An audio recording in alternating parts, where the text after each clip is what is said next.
Hey guys, Scott back with a new beer dissection video. I'm filming this, it's mid to late October. We had transitioned out of like Oktoberfest beer season into pumpkin beer season. And I have to chuckle because, pumpkin beer is not really my number one go-to beers. But because I do a beer channel, I have fun doing this. I've been reviewing a bunch of pumpkin beers recently. Go under my beer dissection if you are interested in other pumpkin beers. But I have another one today. I have a feeling this may be one of my last ones I do for the season this year. You never know. We'll see. But what I have today is Leaf Pile Ale from Greenport Brewing Company. Pretty spooky looking character there on the front. I thought it was a pumpkin guy. It looks like one of those old scuba diver outfits. He's holding his rake there. So this is Greenport Brewery. They're obviously in Greenport and Peconic, North Shore, North Fork on Long Island here. So I've had this before. Haven't had it this year. I've had it in prior years. I actually thought what was getting delivered to me was they make like a pastry stout version of this. It's not a stout, but it's like a pastry ale version of this. So in a way, I'm kind of happy I got this one because I'm not a big one into pastry ales or pastry stouts or things like that, cupcake stouts, whatever you may want to call them. This is coming in at 5.2% alcohol. Okay. Remember with pumpkin beers, and if you watched any of my other ones, most pumpkin beers are not actually brewed with real pumpkin, and I don't think this one is. I'll get to a couple things that I think I took off their website. Remember, pumpkin doesn't impart a lot of flavor, especially if it's just thrown in raw into the mash or whatever it may be.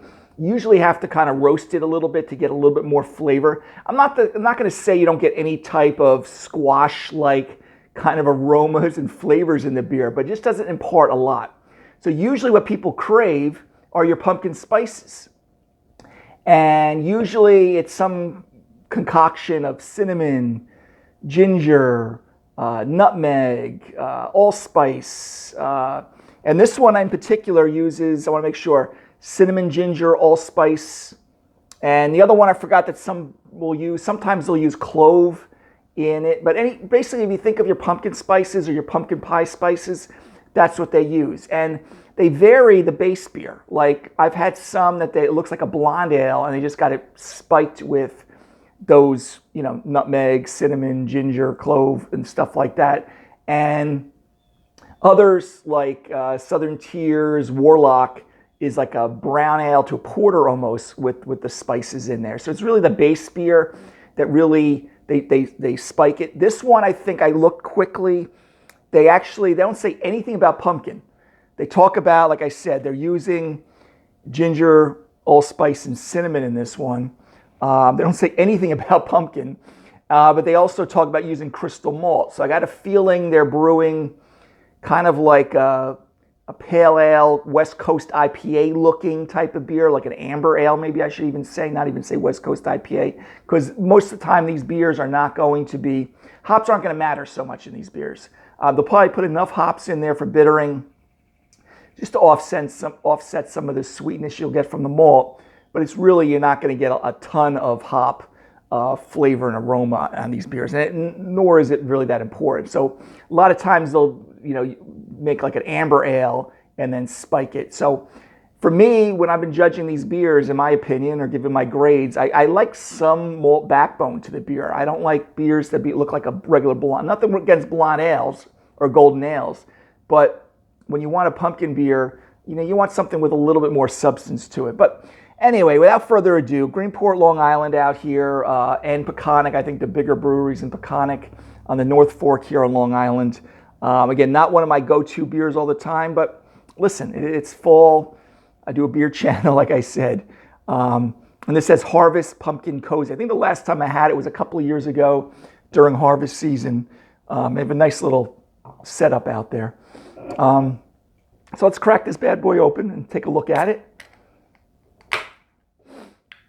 All right, so I got my little Tiku glass. Oh, nice color as I'm pouring it. This is exactly what I was just talking about. Nice. Just from sheer first impression here, I like the color of it. Look at the nice, about an inch. It's kind of like a light tan, whitish head. The color of it is definitely a medium to dark amber. If you want to say a copper color, I wouldn't disagree with you either on that way. I wouldn't fight you to the death. Pretty clear beer. And not much more to it, but it's definitely, it already gives me that first impression that this is going to have some nice maltiness to it and some backbone with the spices, but we'll see. Okay, so let's take a sniff of the aroma here. Actually, this is why I got my Tiku, so I can spin it a little bit. Oh yeah, so no doubt you got the cinnamon. I'm not a huge one picking up all the allspice. I got to train that a little bit on my nose. But I presume I'm getting some allspice here.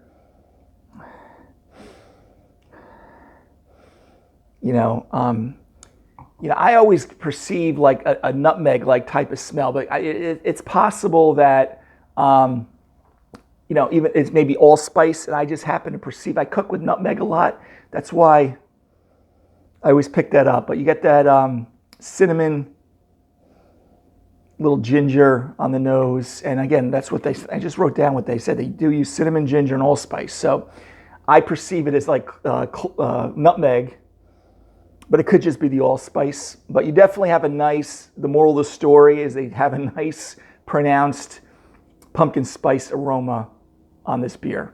So anyway, but again, very pretty looking beer. All right, so let's get right to it. Let's just take a swig of this.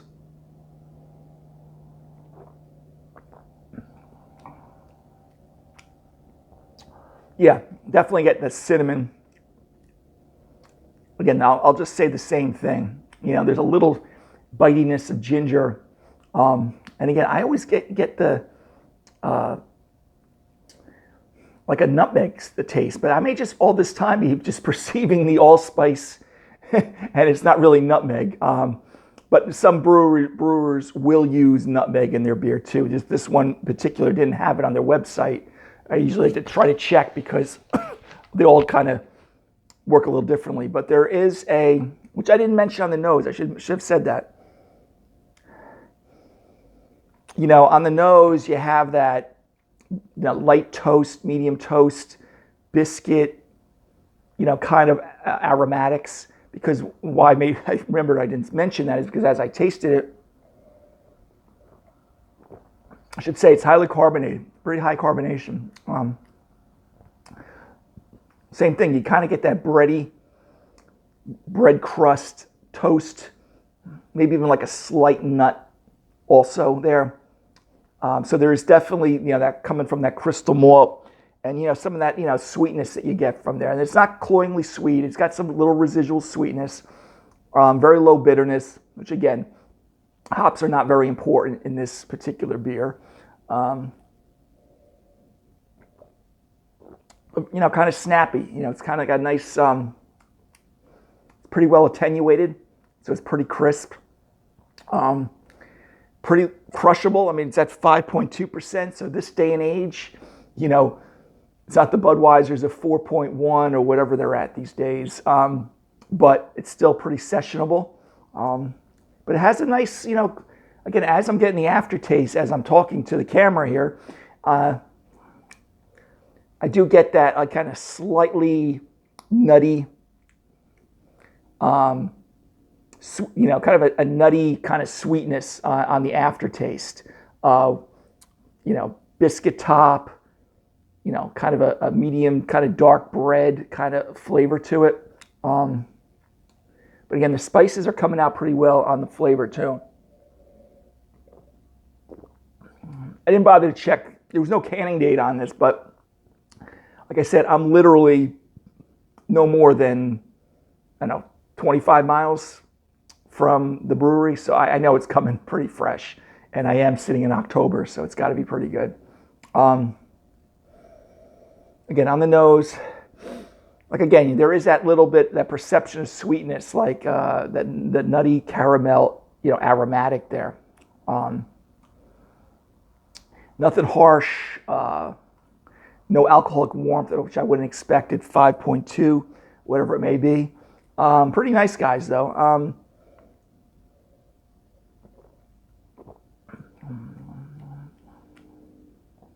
Only thing I would, the only thing I would criticize about it with the other ones is that for my tastes, I'd like to have a little bit, just a touch more malt character to it, but that's just splitting hairs. I mean, this does actually a lot better than Sam Adams Jacko, which that one's like kind of a blonde ale with the spices.